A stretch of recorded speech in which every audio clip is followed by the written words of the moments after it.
ನಮಸ್ಕಾರ ವೀಕ್ಷಕರೇ, JP academy ವಿರುದ್ಧ ಗಂಭೀರ ಆರೋಪ ಮಾಡಿದ ಸಾಮಾಜಿಕ ಪರಿವರ್ತನೆ ಸಂಘಟನೆ. ಚಿಂತಾಮಣಿ ನಗರದ ಅಂಜನಿ ಬಡಾವಣೆ Prabhakar layout more super market ಎದುರುಗಡೆ ಇರುವ NNK ಬಿಲ್ಡಿಂಗ್ 2ನೇ ಮಹಡಿಯಲ್ಲಿ ಜೆಪಿ ಅಕಾಡೆಮಿ ಹೆಸರಿನಲ್ಲಿ ಸರ್ಕಾರದಿಂದ ಯಾವುದೇ ಅಧಿಕೃತ ಮಾನ್ಯತೆ ಪಡೆಯದೆ, ಶಿಕ್ಷಣ ಇಲಾಖೆಯಿಂದಲೂ ಅನುಮತಿ ಪಡೆಯದೆ PU ಕಾಲೇಜನ್ನು ನಡೆಸಲಾಗುತ್ತದೆ ಎಂದು ಸಾಮಾಜಿಕ ಪರಿವರ್ತನಾ ಸಂಘಟನೆಯ ಜಿಲ್ಲಾಧ್ಯಕ್ಷರಾದ AV ವೆಂಕಟರಾಮ್, ಜಿಲ್ಲಾ ಕಾರ್ಯದರ್ಶಿ ಮಧುಲತಾ, ರೈತ ಸಂಘದ ತಾಲೂಕು ಅಧ್ಯಕ್ಷರಾದ ರವಿಪ್ರಕಾಶ್, ಟಿಪ್ಪು ಸೆಕ್ಯುಲರ್ ಸೇನೆಯ ಜಿಲ್ಲಾಧ್ಯಕ್ಷ ಮೊಯ್ದೀನ್ ಪಾಷಾರವರು ಗಂಭೀರ ಆರೋಪ ಮಾಡಿದರು. ಇಂದು ಚಿಂತಾಮಣಿ ನಗರದ ಪ್ರವಾಸಿ ಮಂದಿರದಲ್ಲಿ ಈ ಕುರಿತು ಪತ್ರಿಕಾಗೋಷ್ಠಿ ನಡೆಸಿ ಮಾತನಾಡಿದರು. ಗೋಷ್ಠಿಯ ಉದ್ದೇಶ ಏನು ಅಂತಂದರೆ, ಚಿಂತಾಮಣಿ ತಾಲೂಕಿನಲ್ಲಿ ಇಷ್ಟು ವರ್ಷಗಳಲ್ಲಿ ಶೈಕ್ಷಣಿಕವಾಗಿ ಒತ್ತು ಕೊಡ್ತಕ್ಕಂತಹ ಒಂದು ಪರಿ ಇದೆ. ಯಾಕೆ ಅಂತಂದರೆ, ಇದರದೇ ಆದಂತಹ ಒಂದು ಇತಿಹಾಸ ಇದೆ ಚಿಂತಾಮಣಿ ತಾಲೂಕಿಗೆ. ಯಾಕೆ ಈ ಮಾತನ್ನು ಹೇಳೋಕ್ಕೆ ಇಷ್ಟಪಡ್ತೀನಿ ಅಂತಂದರೆ, ನಮ್ಮ ಚಿಂತಾಮಣಿ ತಾಲೂಕಿನಲ್ಲಿ ಓದಿರ್ತಕ್ಕಂಥ ಎಲ್ಲ ವಿದ್ಯಾರ್ಥಿಗಳು ಕೂಡ ಒಂದಲ್ಲ ಒಂದು ಕ್ಷೇತ್ರದಲ್ಲಿ ಇಡೀ ನಮ್ಮ ವಿಶ್ವದಲ್ಲೇ ಎಲ್ಲ ಕಡೆ ಕೂಡ ಕೆಲಸ ಮಾಡ್ತಕ್ಕಂಥ, ಜಾಬ್ ಮಾಡ್ತಕ್ಕಂತಹ ಅವರ ಸಂಖ್ಯೆ ಹೆಚ್ಚಾಗಿರ್ತಕ್ಕಂಥದ್ದು ಯಾವುದಪ್ಪ ಅಂದರೆ ನಮ್ಮ ಇಡೀ ಜಿಲ್ಲೆಯಲ್ಲಿ ಚಿಂತಾಮಣಿ ಮೊದಲನೇದು. ಅಂಥ ತಾಲೂಕಿನಲ್ಲಿ ಇವತ್ತು ಈ ರೀತಿಯಾದಂಥ ಒಂದು JP ಅಕಾಡೆಮಿ ಅಂತಕ್ಕಂತಹ ಒಂದು ವಿದ್ಯಾಸಂಸ್ಥೆಯನ್ನು, PUC ಕಾಲೇಜನ್ನು ಅನಧಿಕೃತವಾಗಿ ಯಾವುದೇ ರೀತಿಯಾದಂತಹ ಒಂದು ಪರ್ಮಿಷನನ್ನು ತಗೊಳ್ಳದಿರಾನೆ ನಡೆಸ್ತಾ ಇದ್ದಾರೆ ಅಂತಂದರೆ, ಇದಕ್ಕೆ ಶಿಕ್ಷಣ ವ್ಯವಸ್ಥೆ ಯಾವ ರೀತಿ ಇಳಿಜಾರಿದೆ ಅನ್ನೋದು ನಮಗೆ ಇವತ್ತಿನ ಪರಿಸ್ಥಿತಿಯಲ್ಲಿ ಅರ್ಥ ಆಗುತ್ತೆ. ಯಾಕೆ ನಾನು ಈ ಮಾತನ್ನು ಹೇಳ್ತಾ ಇದ್ದೀನಿ ಅಂತಂದರೆ, ಕಳೆದ ಸುಮಾರು 5ನೇ ತಾರೀಕು ನಾವು DD ಅವರನ್ನು ಭೇಟಿಯಾಗಿ ಇಡೀ ನಮ್ಮ ಜಿಲ್ಲೆಯ ಒಂದು ಖಾಸಗಿ ಅನುದಾನಿತ ಮತ್ತು ಎಲ್ಲ ರೀತಿಯಾದಂಥ ಕಾಲೇಜುಗಳ ಒಂದು ವಿವರಗಳನ್ನು ತಗೊಂಡಂಥ ಸಂದರ್ಭದಲ್ಲಿ JP ಅಕಾಡೆಮಿ ಅನ್ನೋದು ಎಲ್ಲೂ ಕೂಡ ಪರವಾನಗಿ ನಾವು ಕೊಟ್ಟಿಲ್ಲ ಅನ್ನೋದನ್ನು ಸ್ಪಷ್ಟವಾಗಿ ತಿಳಿಸಿದ್ದಾರೆ. ಅದರ ಜೊತೆಯಲ್ಲಿ ಅವರು ಕೂಡ ಕಳೆದ 12ನೇ ತಾರೀಕು ಹೋಗಿ ಅವರು ಅಲ್ಲಿ ವಿಸಿಟ್ ಮಾಡಿ ಅಲ್ಲಿ ದಾಖಲೆಗಳು ಇದೆಯಾ ಇಲ್ವಾ ಅನ್ನೋದನ್ನು ಪರಿಶೀಲನೆ ಮಾಡಿ ಅವ್ರಿಗೆ ಒಂದು ವಾರ್ನ್ ಮಾಡಿ ಬಂದಿರ್ತಾರೆ. 1 ವಾರ ಟೈಮ್ ಕೊಟ್ಟಿರ್ತಾರೆ. ಆ ವಾರದೊಳಗಡೆ ನೀವು ಅದಕ್ಕೆ ಸಂಬಂಧಪಟ್ಟಂಥ ದಾಖಲೆಗಳನ್ನು ತಂದಿದ್ದ ನಮ್ಮ ಕಚೇರಿಗೆ ಕೊಡಬೇಕು ಅಂತ ಹೇಳಿದ್ರಂತೆ. ಇದುವರೆಗೂ ಕೂಡ ಕೊಟ್ಟಿಲ್ಲ. ಮಾನ್ಯ ಜಿಲ್ಲಾಧಿಕಾರಿಗಳ ಗಮನಕ್ಕೂ ಕೂಡ ನಾವು ಕಳೆದ 16ನೇ ತಾರೀಕು ಜಿಲ್ಲಾಧಿಕಾರಿಗಳ ಗಮನಕ್ಕೆ ತಂದಿದ್ವಿ. ಅದರ ಭಾಗವಾಗಿ ಕಳೆದ 4 ದಿನದ ಹಿಂದೆ ಜಿಲ್ಲಾಧಿಕಾರಿಗಳು ಶಿಡ್ಲಘಟ್ಟ ತಾಲೂಕಿಗೆ ಆಗಮಿಸಿದಾಗ ನಾವು ಅವ್ರ ಹತ್ರ ಮತ್ತೆ ವಿಚಾರನ ಪ್ರಸ್ತಾಪ ಮಾಡಿದಾಗ ಅವರು DD ಅವರಿಗೆ ದೂರವಾಣಿ ಕರೆ ಮಾಡಿ ಅವರನ್ನು ದೂರವಾಣಿ ಕರೆಯ ಮುಖಾಂತರ ಅವರಿಗೆ ಒಂದು ಗೈಡ್ಲೈನ್ಸನ್ನು ಕೊಟ್ಟಿರ್ತಾರೆ. ಇಮಿಡಿಯೇಟಾಗಿ ಅದನ್ನು ಹೋಗಿ ಸರ್ಚ್ ಮಾಡಿದ್ದೀರಾ ನೀವು ಅಂತೆಲ್ಲ ವಿಚಾರಿಸಿದ್ರು.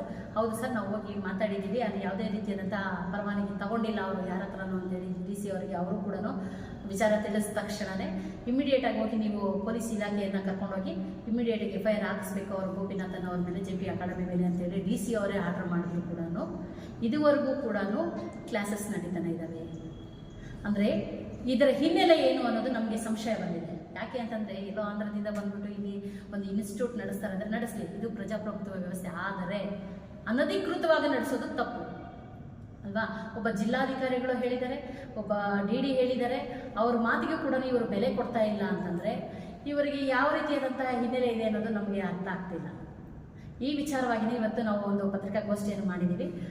ಮುಂದುವರೆದ ಭಾಗವಾಗಿ ನಮ್ಮ AV ವೆಂಕಟರಾಮ್ ಅವರು ಮಾತಾಡ್ತಾರೆ.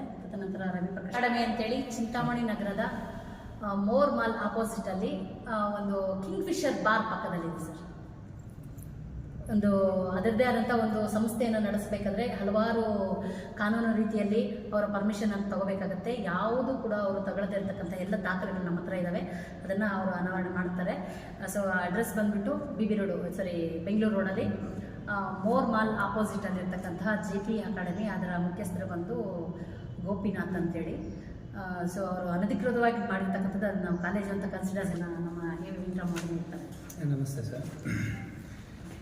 ಈಗ ಇಲ್ಲಿ ಚಿಂತಾಮಣಿ ನಗರದಲ್ಲಿ ಬಹಳ ದೊಡ್ಡ ಇತಿಹಾಸ ಇದೆ ಶಿಕ್ಷಣಕ್ಕೂ, ಮತ್ತು ಹಲವಾರು ಕ್ಷೇತ್ರಗಳೆಲ್ಲ ಅಭಿವೃದ್ಧಿ ನಡೀತಿರ್ತಕ್ಕಂಥದ್ದು ಚಾರಿತ್ರಿಕವಾದಂಥ ಒಂದು ಹಿನ್ನೆಲೆ ಇದೆ ಈ ತಾಲೂಕಿಗೆ. ಆದರೆ ಇವತ್ತು ಅದೇ ಶಿಕ್ಷಣ ಕ್ಷೇತ್ರದಲ್ಲಿ ಈ ಥರ ಅನಧಿಕೃತವಾಗಿ ಒಂದು ಶಿಕ್ಷಣದ ಸ್ಟೂಡೆಂಟ್ಸ್ಗೆ ಮತ್ತು ಪೇರೆಂಟ್ಸ್ಗೆ ಸಂಬಂಧಪಟ್ಟಂತೆ ಒಂದು ಫ್ರಾಡ್ ಮಾಡುವಂಥ ಮಟ್ಟಕ್ಕೆ ಇಳಿದಿದೆ ಅಂತ ಹೇಳಿದರೆ ಇವತ್ತು ತುಂಬಾ ಹದಗೆಟ್ಟಿದೆ ಅನ್ನುವಂಥದ್ದು ಅರ್ಥ ಆಗುತ್ತೆ ಎಲ್ರಿಗೂ ಕೂಡ.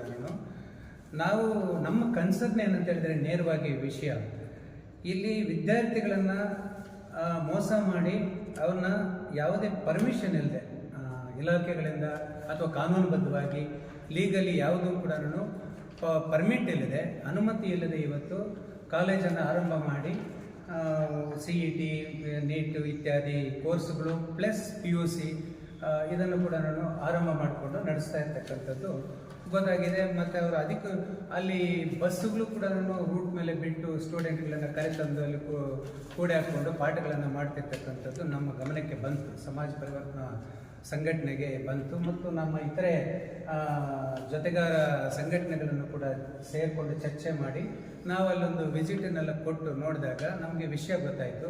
ಆನಂತರ DD ಅವರ ಗಮನಕ್ಕೆ ನಾವು ತಂದ್ವಿ, ಅಧಿಕೃತವಾಗಿ ಅವರಿಗೆ ಅಹವಾಲನ್ನು ಕೊಟ್ಟು ನಾವು ತಂದಿದ್ದೀವಿ. ಅವರು ಸುಮಾರು ದಿವಸಗಳನ್ನು ಕಳೆದು ನಂತರ ಅಲ್ಲೊಂದು ವಿಸಿಟ್ ಕೊಟ್ಟಾಗ ಅವರಿಗೆ ಕಂಡು ಬಂದಿದೆ 50ರಿಂದ 60 ವಿದ್ಯಾರ್ಥಿಗಳನ್ನು ಕೂಡ ಹಾಕ್ಕೊಂಡು ಪಾಠಗಳನ್ನು ಮಾಡ್ತಿರುವಂಥದ್ದು ನೇರವಾಗಿ ಅವ್ರಿಗೆ ಗೊತ್ತಾಗಿದೆ. ಅವ್ರು ಪ್ರಶ್ನೆ ಮಾಡಿದರೆ ಇಲ್ಲ ಸರ್, ಹಾಗೆ ನಾವು ತಗೊಂತೀವಿ ಪರ್ಮಿಷನ್ನು ಅಂತ ಹೇಳ್ಬಿಟ್ಟು ಏನೋ ಹೇಳಿದ್ರಂತೆ. ನಾವು ಅವರನ್ನು ಪ್ರಶ್ನೆ ಮಾಡಿದ್ವಿ, ನೀವು ವಿಸಿಟ್ ಕೊಟ್ಟಾಗ ನಿಮಗೆ ಕಾನೂನುಬದ್ಧವಾಗಿ ಏನಾದರೂ ಸಿಕ್ಕಿದೆಯಾ, ಅದು ಪರ್ಮಿಷನ್ಸು ಇತ್ಯಾದಿ ಸಿಕ್ಕಿದೆಯಾ, ನಿಮ್ಗೆ ಏನು ಗೊತ್ತಾಗಿದೆ ಅಂತ ಹೇಳಿದ್ರೆ ಅವ್ರ ಹತ್ರ ಯಾವುದೂ ಪರ್ಮಿಷನ್ ಇಲ್ಲ, ಅವನು ಅನಧಿಕೃತವಾಗಿ ಸ್ಟೂಡೆಂಟ್ಸನ್ನು ಕೂಡ ಹಾಕ್ಕೊಂಡಿರ್ತಕ್ಕಂಥದ್ದು ರೂಮ್ಗಳಲ್ಲಿ ನನಗೆ ಕಂಡು ಬಂದಿದೆ ಅಂತ ಹೇಳಿದ್ರು. ಅವರು ನೇರವಾಗಿ ಹೇಳಿದರು. ಸರಿ, ನಿಮ್ಮ ಕ್ರಮ ಏನು ಅಂತ ನಾವು ಕೇಳಿದಾಗ ನಾವು ಅವರಿಗೆ ಎಚ್ಚರಿಕೆ ಕೊಟ್ಟು ಬಂದಿದ್ದೀವಿ, ನೀ ಬೇಗನೆ ನಮಗೆ ಡಾಕ್ಯುಮೆಂಟ್ಸ್ ಒದಗಿಸು, ಇಲ್ಲ ಅಂತ ಹೇಳಿದ್ರೆ ನೀನು ಇದು ಪರ್ಮಿಷನ್ ತಗೋ ಅಂತ ಹೇಳ್ಬಿಟ್ಟು ಬಂದಿದ್ದೀನಿ ಅಂತ ಒಬ್ಬ ಅಧಿಕಾರಿ ಹೇಳ್ತಾರೆ.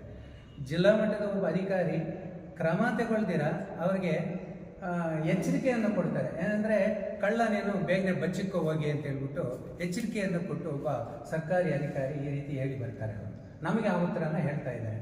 ಸರಿ, ಇದು ಯಾಕೋ ಸರಿ ಹೋಗೋದಿಲ್ಲ, ಇವರು DD ಕೂಡ ಇದರಲ್ಲಿ ಇನ್ವಾಲ್ವ್ಮೆಂಟ್ ಇದೆ ಅಂತ ಹೇಳ್ಬಿಟ್ಟು ನಮ್ಗೆ ಅನಿಸ್ತಾ ಇದೆ ಅಂತೇಳಿ ನಾವು ನೇರವಾಗಿ ಜಿಲ್ಲಾಧಿಕಾರಿಗಳಿಗೆ ಇದನ್ನು ಕೊಟ್ಟು ಅಹವಾಲನ್ನು ಕೊಟ್ಟು ನಾವು ಅವರಿಗೆ ಹೇಳಿದ್ವಿ, ರಿಕ್ವೆಸ್ಟ್ ಮಾಡಿದ್ವಿ. ಇದರ ಮೇಲೆ ಇಮ್ಮಿಡಿಯೇಟ್ ಕ್ರಮ ಜರುಗಿಸಬೇಕು ಅಂತ ಹೇಳ್ಬಿಟ್ಟು ನಾವು ಒತ್ತಾಯ ಮಾಡಿದ್ವಿ. ಅವರು ಇಮ್ಮಿಡಿಯೇಟ್ ನಾನು ತಗೊತೀನಿ ಅಂತ ಹೇಳ್ಬಿಟ್ಟು ಅವರು ಇಲಾಖೆಗೆ ಹೇಳಿದ್ದಾರೆ. ಹೇಳಿದ ಮೇಲೆ ಕೂಡ ಇದು ಏನು ಕೂಡ ಇಲ್ಲಿ ತನಕ ನಾವು 16ನೇ ತಾರೀಕಿಗೆ DC ಅವರಿಗೆ ಮನವಿ ಕೊಟ್ಟಿದ್ವಿ. ಈ ಮನವಿಯನ್ನು ಕೊಟ್ಟಿದ್ದೀವಿ. ಕೊಟ್ಟ ಮೇಲೆ ಕೂಡ ಒಬ್ಬ ಜಿಲ್ಲಾಧಿಕಾರಿ ಇಡೀ ಡಿಸ್ಟ್ರಿಕ್ಟಿಗೆ ದಂಡಾಧಿಕಾರಿ ಮತ್ತು ಜಿಲ್ಲಾಧಿಕಾರಿಗಳಾದಂಥ ಅವರು ಅವರಿಗೆ ಕಾಶನ್ ಕೊಟ್ಟರು ಕೂಡ ಇದುವರೆಗೂ ಕೂಡ ಯಾವುದೇ ಕ್ರಮ ಜರುಗಿಲ್ಲ. ಘಟನೆ ಕೂಡ 15 ವರ್ಷದಿಂದ ನಾನು ರೈತ ಸಂಘದಲ್ಲಿ ಕೆಲಸ ಮಾಡ್ತೇನೆ. ಪತ್ರಿಕಾ ಮಾಧ್ಯಮದ ಚಿಂತಾಮಣಿ ತಾಲೂಕು ಎಲ್ಲ ಪತ್ರಿಕಾ ಹಾಗೂ ದೃಶ್ಯ ಮಾಧ್ಯಮದ ಸ್ನೇಹಿತರಿಗೆ ಸ್ವಾಗತವನ್ನು ಬಯಸ್ತಾ, ಏನಿವತ್ತು ಸಮಾಜ ಪರಿವರ್ತನೆ ಸಂಘಟನೆ ಇವತ್ತು ಈ ಒಂದು ಹೋರಾಟವನ್ನು ಕೈಗೆತ್ತಿಕೊಂಡಿದ್ದಾರೆ. ಇದರ ವಿಚಾರವಾಗಿ ನಾವು ಕೂಡ ಬೆಂಬಲವನ್ನು ಕೊಟ್ಟಿದ್ದೀವಿ.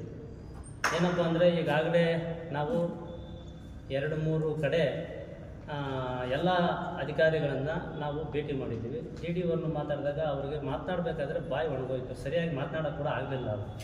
ಯಾಕಂದರೆ ಅವರೆಲ್ಲ ತಪ್ಪು ಎದ್ದು ಕಾಣ್ತಾ ಇದೆ ಅನ್ನೋದು ಒಂದು ದೊಡ್ಡ ನಮಗೆ ಅನಿಸಿಕೆ, ಗುಮಾನಿ ಮೇಲೆ ಗೊತ್ತಾಗ್ಬಿಡ್ತು ಅವ್ರಿಗೆ. ಆಮೇಲೆ ಜಿಲ್ಲಾಧಿಕಾರಿಗಳ ಹತ್ರ ಹೋದಾಗ ಜಿಲ್ಲಾಧಿಕಾರಿಗಳು ಮೌಖಿಕವಾಗಿ, ನೀವು ಹೇಳಿದ ಪ್ರಶ್ನೆ ನಾನು ಮೊದಲು ಉತ್ತರ ಕೊಟ್ಬಿಡ್ತೀನಿ, ಮೌಖಿಕವಾಗಿ ಫೋನ್ ಕರೆಯಲ್ಲಿ ನಾವು ಅರ್ಜಿ ಕೊಟ್ಟರು ಕೂಡ DDP ಅವ್ರನ್ನೇ ಮಾತನಾಡಿ, ನೋಡಿ ಯಾವುದೇ ಕಾರಣಕ್ಕೂ ಇದರಲ್ಲಿ ಇದು ಮಾಡಿಬಿಡ್ದು, ನೀವು ಆದಷ್ಟು ಬೇಗನೆ ಅದೇನು ನಿಮಗೆ ಅವ್ರಿಗೆ ಮಾಹಿತಿ ಕೊಟ್ಟಿಲ್ಲ ಅಂತ ಹೇಳ್ಬಿಟ್ರು ಅವರು ನೇರವಾಗಿ DC ಅವ್ರಿಗೆ. ಏನು ನಮ್ಮ ಹತ್ರ ಯಾವುದೇ ಅವರು ಪರವಾನಗಿ ತಗೊಂಡಿಲ್ಲ ಅಂದಮೇಲೆ ನೀವು ಯಾಕೆ ಸುಮ್ಮನೆ ಕೂತಿದ್ದೀರಿ, ಹೋಗೋ ಆದಷ್ಟು ಅದನ್ನು ಬೇಗ ಹೋಗಿ ಸೀಜ್ ಮಾಡಿ ಆ ಕಾಲೇಜನ್ನು ಅಂತ ಡೈರೆಕ್ಷನ್ ಕೊಟ್ಟಿದ್ದಾರೆ. ಆದರೂ ಇವರು ಸುಮ್ಮನೆ ಕೂತ್ಕೊಂಡಿದ್ದಾರೆ ಅಂತೇಳಿ ನಾವು ಇವತ್ತು ಚಿಂತಾಮಣಿ, ಮೊನ್ನೆ ನಾವು ಚಿಕ್ಕಬಳ್ಳಾಪುರ ಜಿಲ್ಲೆಯಲ್ಲಿ ಮಾಡಿದ್ದೀವಿ ಪತ್ರಿಕಾಗೋಷ್ಠಿ, ಇವತ್ತು ಚಿಂತಾಮಣಿಯಲ್ಲಿ ಯಾಕೆ ಮಾಡ್ತಾ ಇದ್ವಿ ಅಂದರೆ ಜನಕ್ಕೆ ಅರ್ಥವಾಗಬೇಕು. ಪ್ರಮುಖವಾಗಿ ಆ ಮಕ್ಕಳು ಏನು 60 ಜನ ಪೋಷಕರಿದ್ದಾರೆ, ಅವ್ರಿಗೆ ಸರಿಯಾಗಿ ಮಾಹಿತಿ ಹೋಗಿಲ್ಲ. ಅವರಿಗೆ ಏನೋ ಸುಳ್ಳು ಮಾಹಿತಿಯನ್ನು ಕೊಟ್ಟು ಆ ಕಾಲೇಜು ನಡೆಸ್ತಾ ಇರುವಂಥ, ಸಂಸ್ಥೆ ನಡೆಸ್ತಾ ಇರುವಂಥ ಓನರ್ ಏನಿದ್ದಾರೆ ಅದನ್ನು ಸುಳ್ಳು ಮಾಹಿತಿ ಕೊಟ್ಟು ಅವ್ರಿಗೆ ತಪ್ಪು ದಾರಿ ಇಡಿಸಿದ್ದಾರೆ, ತಪ್ಪಿಸಿದ್ದಾರೆ. ಆ ತಪ್ಪಿಸಿರೋದನ್ನು ನಾವು ಈಗ ಪತ್ರಿಕಾ ಮಾಧ್ಯಮದ ಮುಖಾಂತರ ಆದರೂ, ಯಾಕಂದರೆ ನಾವು 60 ಜನ ಪೋಷಕರಿಗೆ ಹೋಗಿ ಒಬ್ಬೊಬ್ಬರನ್ನೇ ಮನೆಗೆ ಹೋಗಿ ಹೇಳೋವಂಥದ್ದಕ್ಕೆ ಆಗೋದಿಲ್ಲ.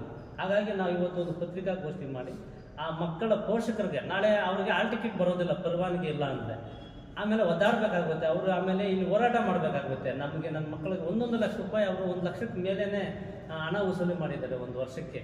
ಫಸ್ಟ್ PUCಗೆ, ಸೆಕೆಂಡ್ PUC ಅಂತೇಳಿ ಇವತ್ತೇನು ನಡೆಸ್ತಾ ಇದ್ದಾರೆ ಸಂಸ್ಥೆ, 1 ಲಕ್ಷದ ಮೇಲೆ ಹೆಚ್ಚಾಗಿ ಹಣ ವಸೂಲಿ ಮಾಡಿ ಕೂಡ ಇವತ್ತು ಆ ಮಕ್ಕಳಿಗೆ ಹಾಲ್ ಟಿಕೆಟ್ ಕೊಡೋಕ್ಕಾಗಲಿಲ್ಲ ಅಂದರೆ ಆವಾಗ ಯಾರು ತಪ್ಪಿತಸ್ಥರಾಗ್ತಾರೆ, ಆವಾಗ ಅವನ್ನೇನೋ ಅರೆಸ್ಟ್ ಮಾಡ್ತಾರೆ, ಜೈಲಿಗೆ ಹೋಗ್ಬೋದು. ಆದರೆ 60 ಜನ ಮಕ್ಕಳ ಮುಂದಿನ ಭವಿಷ್ಯ ಹಾಳಾಗುತ್ತದೆ ಅಂತೇಳಿ ನಾವು ಇವತ್ತು ನಮ್ಮ ಸಂಘಟನೆಗಳು ಇವತ್ತು ಕೈ ಜೋಡಿಸಿ ಈ ವಿಚಾರಕ್ಕೆ ಬಂದಿದ್ದೀವಿ.